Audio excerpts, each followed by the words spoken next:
Spent much of Thursday in Gordon County surveying the impacts of this week's severe storms. They confirmed an EF-0 tornado touched down near Calhoun. 11 Alive's Grace King joined that survey and has a look at one of the areas they're focusing on.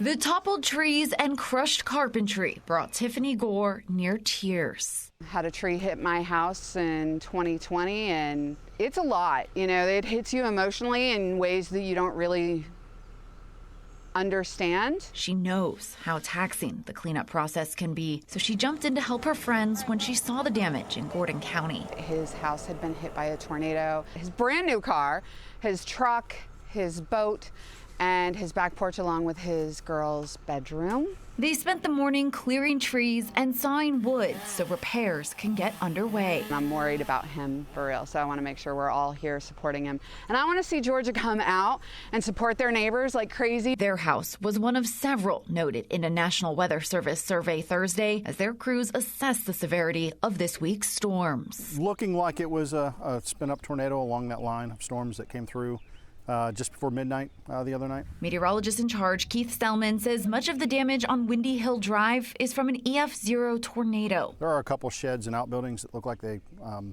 had some damage, and then there's a manufactured home just around the corner from here that has some pretty good siding and roof damage just from the wind itself. The strong winds knocked over a ton of trees, too. If you have a tree, large trees near your house, you need to be aware that that is probably your biggest risk moving forward with severe weather.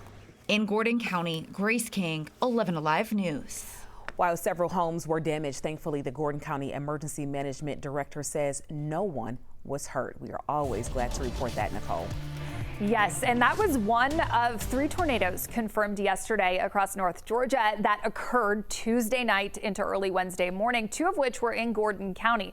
Both of those were EF-0 tornadoes with wind speeds up to about 75 to 85 miles per hour. You can see both those tracks there. This one was on the ground for over 4.5 miles, and then a second one just to the north of that, south of Farmville, was on the ground for nearly 2.5 miles. There was also a tornado confirmed in Cherokee County up towards Waleska. This was also an EF-0 with wind speeds up to 75 miles per hour, was on the ground for about 2 miles. And this brings our total from that event up to 5 for the area, including that one in Cleburne County, Alabama, and then one down towards Butts County as well.